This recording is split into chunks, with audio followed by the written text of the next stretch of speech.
You're never going out of style. Ooh, pretty baby. This world might have gone crazy. The way you save me, who could blame me when I just wanna make you smile? I wanna throw you like Michael. ბანკეტი დღე, რომელსაც მოსწავლეების უმრავლესობა წლების განმავლობაში მოუთმენლად ელოდება. რამდენიმე კვირიანი და ზოგჯერ რამდენიმე თვიანი მზადების შემდეგ დგება მომენტი, როცა სკოლის დამთავრება უნდა აღინიშნოს. და რაც უფრო პომპეზური იქნება ეს პროცესი, ჩაითვლება, რომ საღამო შედგა.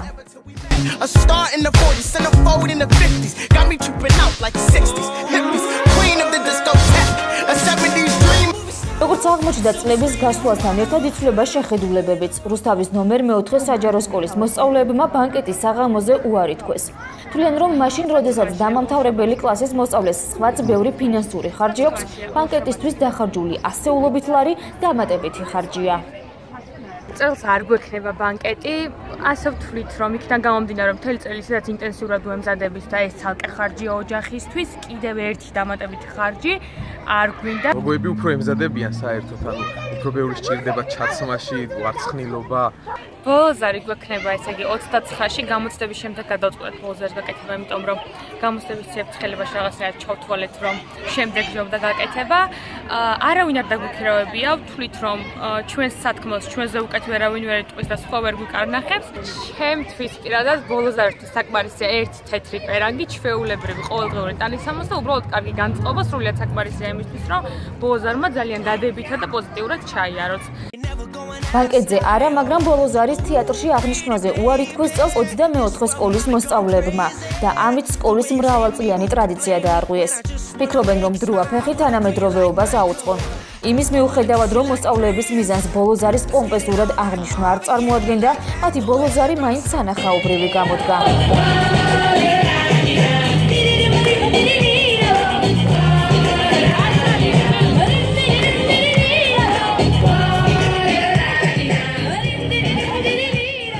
არის უფრო ამერიკული და ევროპული, ეს მანტიები და ქუდები და გვინდა და რაღაც სიახლე შემოგვეტანა გიმნაზიის ცხოვრებაში. ფაქტიურად ბანკეტი ეს ისეთი თემაა, რომ საღამოობით უნდა შეიკრიბო და ფაქტიურად შენი განცდები გაუზიარო შენ თანატოლებს. 1000 ლარი ეს იქნება სოლიდური თანხა, რომელშიც ანუ ჩავეტევი პირადად მე. იქიდან გამომდინარე, რომ ახლა საქართველოში დამკვიდრებული ტრადიციის თანახმად მაინც მანქანა აუცილებელია გოგოს რო ეახლო. ის როგორც გოგოსთვის მაგალითად სირთულე იქნება და ის რომ კაპის დიზაინზე ზრუნვა და ფიქრი და მაკიაჟით აი რა ჯდება ეს ყველაფერი? მე ვიტყოდი რომ ალბათ სადღაც ხდება 500-600 ლარამდე. ბოლოზარი მოკრძალებულად აღნიშნეს მეორე საჯარო სკოლაშიც. სამაგიეროდ ამბობენ, რომ ბანკეტი ერთ-ერთი ყველაზე გამორჩეული და დასამახსოვრებელი უნდა ჰქონდეთ. ამისთვის კი მათი თქმით საუკეთესო ფოტოგრაფი, ვიდეო გადამღები და საღამოს წამყვანი მოიწვიეს. ამბობენ, რომ ხარისხიანი ფოტო-ვიდეო მასალის შემორჩენა ბანკეტიდან ერთ-ერთი ყველაზე მნიშვნელოვანია. კაბა და ფეხსაცმელი, რა თქმა უნდა, მე კიდე გამოსაცვლელად კიდე რაღაცა მაკიაჟი, თქმა, ყველაფერი ეს დროც უნდა ამას და ფულიც რა თქმა უნდა შესაძლებლობა, მაგრამ ანუ ვეცადეთ რომ ყველას რომ შეძლოს წამოსვლა. ფოტოგრაფი მოვიწვიეთ თბილისიდან, ხოლო რესტორანი რუსთავის რესტორანში ვაკეთებთ. ყავს წამყვანი, რომელიც იზრუნებს ჩვენს განწყობას. იმისთვის რომ ბანკეტის ამსახველი ფოტო და ვიდეო მასალა კარგი და განსხვავებული გამოვიდეს, მოსწავლეებს დამატებით კიდევ გარკვეული თანხის გადახდა უწევთ. საშუალოდ ფოტო და ვიდეო გადაღების მომსახურება რუსთავში 1000 ლარამდე ჯდება. თუმცა არის შემთხვევები და არც თუ ისე ცოტა, როცა გადამღებ ჯგუფს დედაქალაქიდან ქირავობენ. შესაბამისად ამ შემთხვევაში ფასიც მატულობს. ხარისხი რაც მაღალია, თანხაც მეტი იღებს. რამდენი ფოტოგრაფის რაოდენობა, ოპერატორის რაოდენობა, იქ ციდან გადაღება, ეგრეთ წოდებული დრონი, ეს ყველაფერი თანხებთან არის დაკავშირებული. საშუალოდ ფოტო, ვიდეო კარგი ხარისხი, რასაც ქვია 1000 ლარამდე ჯდება. ძირითადად ეს ბანკეტზე რომ მივიდიოთ ხოლმე, ისეთ ემოციებში არიან, რომ ვაფშე ფოტოები არ საინტერესებთ ხოლმე შემთხვევაში. ძირითადად ბუნებაში გავდივართ, უნდა თქო ეს გავად. შეუძლია საფეისბუქოთ რომ ლაიქებისთვის სურათები რაღაც დაალაიქონ, ეგეთ პორტრეტებს უღებთ ხოლმე. თანხა გასათვალისწინებელია რესტორნისთვისაც. კურსდამთავრებულების ერთ-ერთი მთავარი მოთხოვნა საღამოზე გემოვნებიანი მუსიკაა.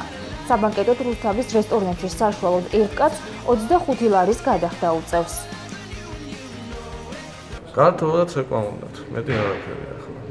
სასმელს ვაკონტროლებთ, შეზღუდვა გაგწესებული და ცოცხალს, რომელიც მაქსიმალურ ყურადღებას აქცევენ რომ რამე აღოქნეს, იმიტომ რომ ბავშვები არიან მაინც, ასე თუ ისე. რაც შეეხება საჭმელების და კერძებთან დაკავშირებით, ახლა დიდი მოთხოვნა არ აქვს.